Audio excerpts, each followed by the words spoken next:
Ta fille a 30 jours pour déménager. Nous allons avoir un vrai bébé, a annoncé la nouvelle femme de mon ex. Ma fille vivait là depuis 10 ans. J'ai raccroché et j'ai appelé mon avocate. Tu te souviens de cette clause que nous avons mise dans l'accord de garde? C'est le moment de l'utiliser. L'appel est arrivé alors que j'étais en pleine présentation devant 20 cadres. Mon téléphone, censé être en silencieux, s'est allumé, affichant le visage de Britney, la femme de mon ex-mari, dont j'avais délibérément choisi la photo de contact comme étant la capture d'écran la plus peu flatteuse de son Instagram. J'ai refusé l'appel. Elle a immédiatement rappelé, encore et encore. Au 4e appel, mon PDG me lançait des regards inquiets. Je suis vraiment désolé, ai-je articulé sans un bruit en sortant de la salle de conférence. Quel que soit le drame que Britney était en train de manigancer, il avait intérêt à valoir la peine d'interrompre la présentation la plus importante de ma carrière. Quoi, ai-je répondu, sans prendre la peine d'être aimable. Mélissa doit être partie d'ici la fin du mois, a annoncé Britney sans préambule, sa voix suintant de cette fausse douceur qu'elle utilisait quand elle pensait avoir toutes les cartes en main. Partie d'où? De sa chambre. De la maison. On a besoin de la place. J'ai vraiment ri. Tu es défoncé? Elle vit là. C'est dans l'accord de garde. Plus maintenant. Je suis enceinte d'un vrai bébé. Un bébé planifié. Le véritable enfant de David. Les mots m'ont frappé comme une douche glacée. Un vrai bébé. Le véritable enfant de David. Comme si Mélissa, notre fille, sa fille, n'était qu'une sorte de galop d'essai qui ne comptait pas. Mélissa est le véritable enfant de David, ai-je dit lentement, la rage montant à chaque mot. Tu sais ce que je veux dire. Un enfant de son vrai mariage. Sa famille pour la vie. Ta fille a 30 jours pour déménager. J'ai déjà une décoratrice qui vient la semaine prochaine pour commencer la chambre de bébé. Elle a 15 ans. Elle vit dans cette maison depuis 10 ans. Tu ne peux pas simplement. Je peux et je le ferai. C'est ma maison maintenant. Ma famille. Et il n'y a pas de place pour le bagage de l'erreur de David. Une erreur. Elle a traité ma fille d'erreur. Passe-moi David. Il est au travail. Mais il est d'accord avec moi. Il est temps que Mélissa vive avec toi à plein temps, de toute façon. Les adolescentes ont besoin de leur mère. Il avait accepté de mettre sa propre fille à la porte. Elle n'est pas mise à la porte, dit Britney avec une patience exagérée, comme si j'étais une enfant lente d'esprit. Elle est transférée vers une situation de vie plus appropriée. On la verra toujours pour les vacances. Peut-être. Britney, dis-je très calmement, je vais raccrocher maintenant, et puis je vais appeler mon avocate, et ensuite tu vas comprendre à quel point tu viens de merder. Les avocats ne peuvent pas changer la biologie, Sarah. Je porte le véritable enfant de David. Ta fille n'est que... J'ai raccroché et j'ai immédiatement appelé Janet Morrison, l'avocate requin qui s'était occupée de mon divorce 8 ans auparavant. Sarah, comment va ma cliente préférée? Janet, tu te souviens de cette clause que tu as insisté pour mettre dans l'accord de garde? Celle sur le maintien de la chambre et du cadre de vie de Mélissa? La clause de stabilité du logement? Bien sûr. Pourquoi? Britney est enceinte et veut mettre Mélissa dehors pour faire une chambre de bébé. Le silence à l'autre bout du fil de la part de Janet était celui d'un prédateur. Elle t'a dit ça de vive voix. Elle a traité Mélissa de bagage de l'erreur de David et a dit qu'elle devait faire de la place pour son vrai enfant. C'est Noël avant l'heure, ronronna presque Janet. As-tu enregistré l'appel? Non, mais elle m'a laissé un message vocal plus tôt aujourd'hui disant la même chose. Transfère-le-moi immédiatement. Et Sarah, commence à tout documenter. Chaque texto, chaque email, chaque communication à ce sujet. Nous sommes sur le point de rappeler à David pourquoi cette clause existe. Après avoir raccroché, je me suis assise dans ma voiture sur le parking, essayant de digérer ce qui venait de se passer. Mélissa vivait avec David et Britney depuis 10 ans, depuis notre divorce quand elle avait 5 ans. L'accord de garde était censé être 50-50e, mais ma carrière exigeante signifiait que David l'avait plus souvent. J'avais lutté contre la culpabilité pendant des années, mais Mélissa semblait heureuse. Elle avait sa chambre, ses amis à proximité, son école, et maintenant Britney voulait l'effacer comme si elle redécorait une pièce. Mon téléphone a vibré. Un texto de Mélissa. PQ Britney mesure ma chambre? Elle dit que je dois commencer à faire mes cartons. Mon cœur s'est brisé. Elle était à l'école, essayant probablement de se concentrer sur la géométrie ou je ne sais quoi, pendant que sa belle-mère planifiait de la déloger. Ne fais aucun carton, ai-je répondu par texto. Je m'en occupe. Tu ne vas nulle part. Elle dit que tu as déjà accepté de me prendre à plein temps. Elle a menti. Tu restes où tu es, ma chérie. Je te le promets. J'ai transféré l'échange de textos à Janet, puis j'ai appelé le bureau de David. Son assistante, Paula, a répondu à la deuxième sonnerie. Salut Paula, c'est Sarah. J'ai besoin de parler à David de toute urgence. Oh, salut Sarah. Il est en réunion toute la journée. Je peux prendre un message? Dis-lui que sa femme essaie d'expulser notre fille et qu'il a 1 heure pour m'appeler avant que je ne dépose une requête de garde d'urgence. Paula, qui avait été l'assistante de David pendant notre mariage et notre divorce, Alta, elle fait quoi? Tu m'as entendu. 1 heure, Paula. Je vais le faire sortir de sa réunion. 45 minutes plus tard, mon téléphone sonnait. Sarah, qu'est-ce que c'est que cette histoire de requête d'urgence? Ta femme m'a informé que Melissa avait 30 jours pour quitter sa chambre parce que vous allez avoir un vrai bébé. Elle, quoi? Non, ce n'est pas. Nous avions discuté de peut-être ajuster l'accord de garde après la naissance du bébé. Ajuster? Elle est en train de mesurer la chambre de Melissa pour une chambre de bébé.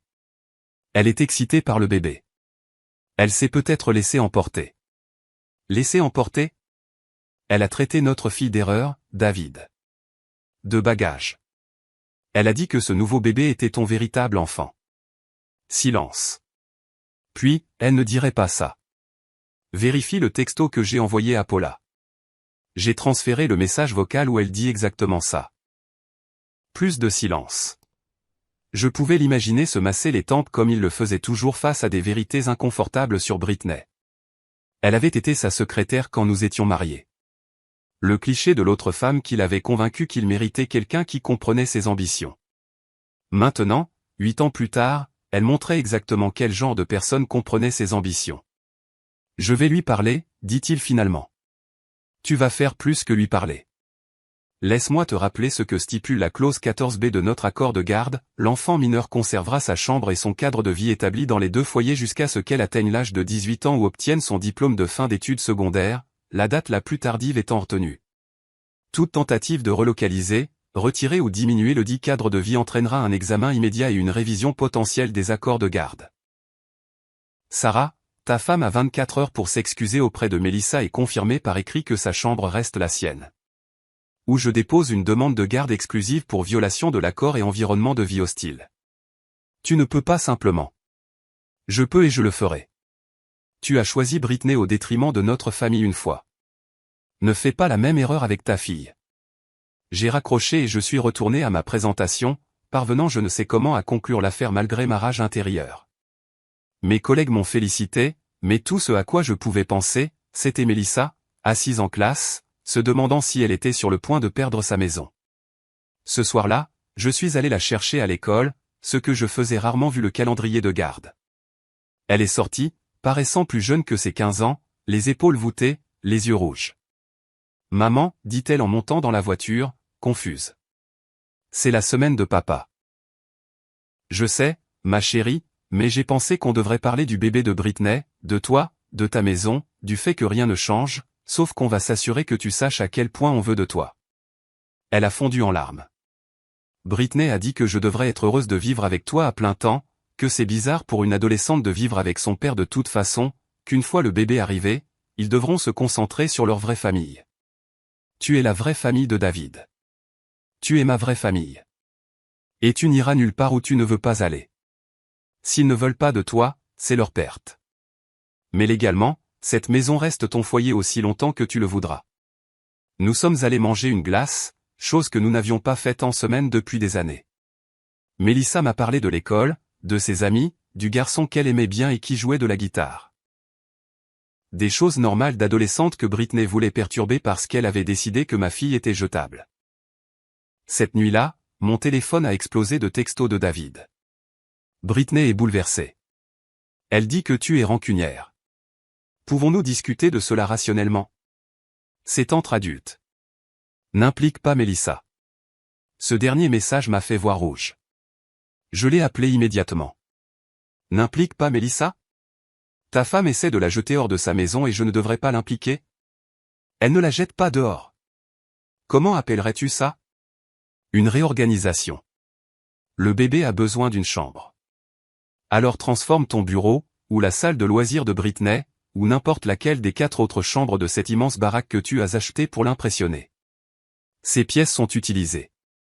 Et la chambre de Mélissa? Elle est quoi, décorative? Elle vit là depuis 10 ans, David. Ces marques de taille sont sur le cadre de la porte. Ces étoiles phosphorescentes sont toujours au plafond depuis qu'elle a 6 ans. C'est sa maison. Britney pense que ce serait mieux. Je me fiche éperdument de ce que Britney pense. Je me soucie de ce que dit l'accord de garde et de ce dont notre fille a besoin. Notre fille s'adapterait. Notre fille ne devrait pas avoir à le faire. Ce n'est pas un meuble que tu peux déplacer quand il devient gênant. C'est une personne. Une personne pour qui tu t'es engagé à fournir un foyer stable. Tu es dramatique. Et tu es un lâche. Tiens tête à ta femme ou perds ta fille. C'est ton choix. Le lendemain matin, Janet a appelé avec une mise à jour. L'avocat de David a pris contact. Ils veulent négocier.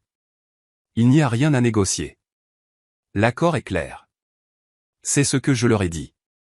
Mais voici la partie intéressante. J'ai fait quelques recherches. Britney a posté dans un groupe Facebook privé sur la façon de gérer les beaux enfants.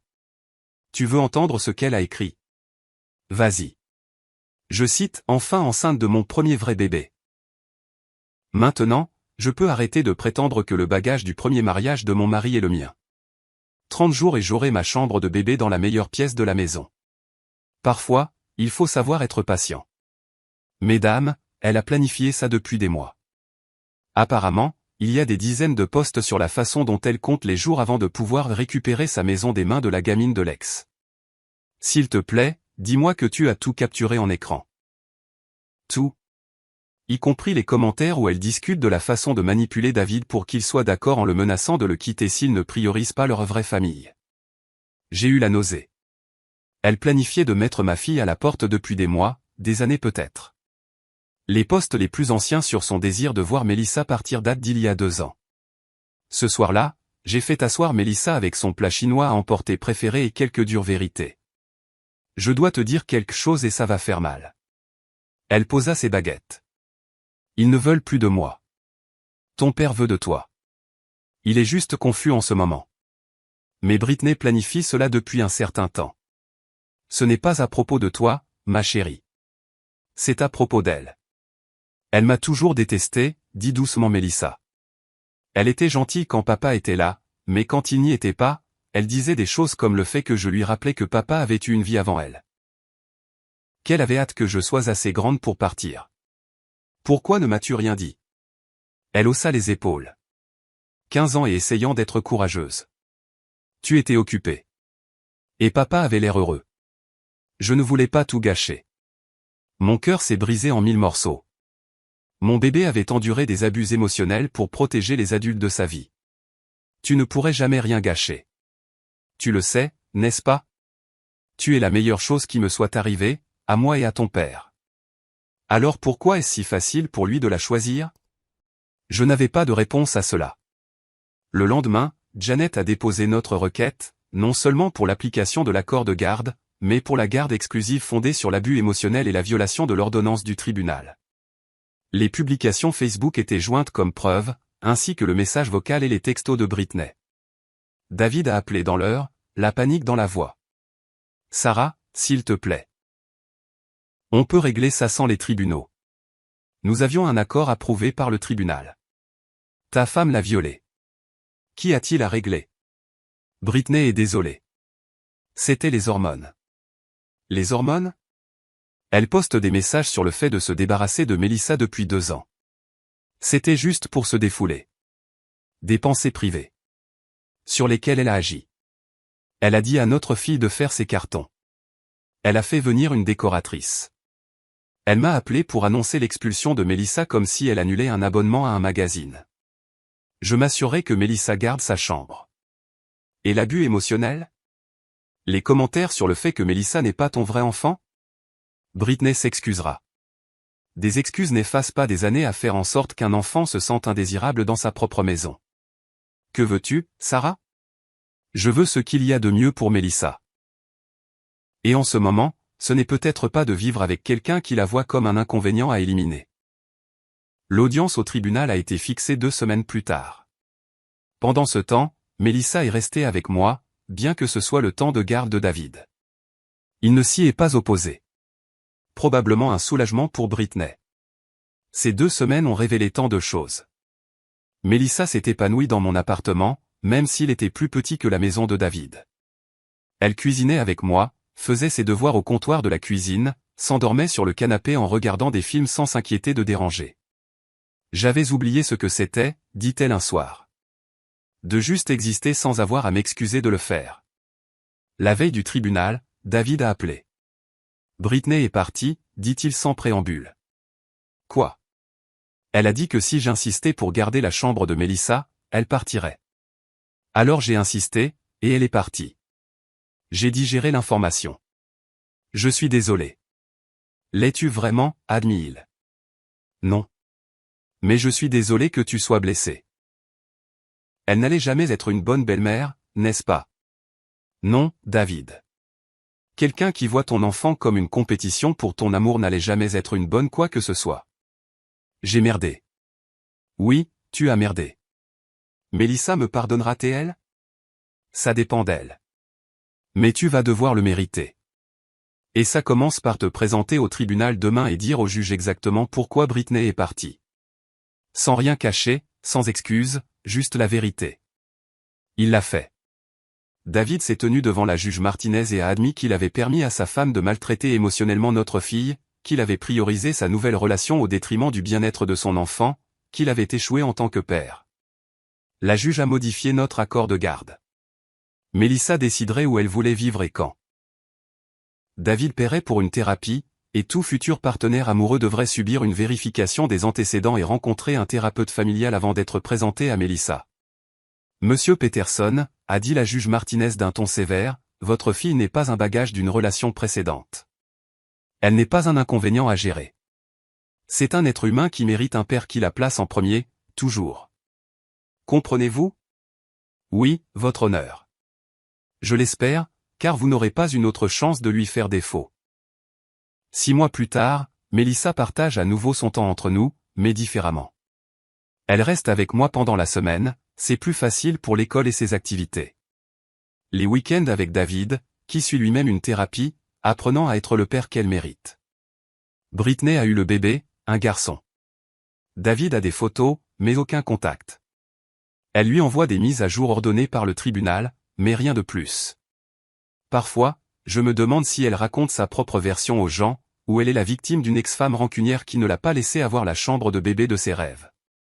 Mais ma fille est en sécurité, aimée, et c'est qu'elle n'est le second choix de personne. Que sa chambre, que ce soit dans mon appartement ou dans la maison de David, est la sienne aussi longtemps qu'elle en aura besoin.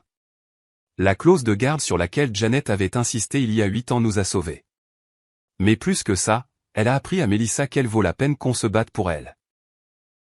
Que personne, pas même un parent, n'a le droit de la traiter comme si elle était jetable. Et Britney. Elle a appris que les vrais enfants ne sont pas définis par la biologie ou l'ordre de naissance, mais par l'amour, l'engagement et la volonté de se battre pour eux, même contre les personnes qui auraient dû les protéger depuis le début.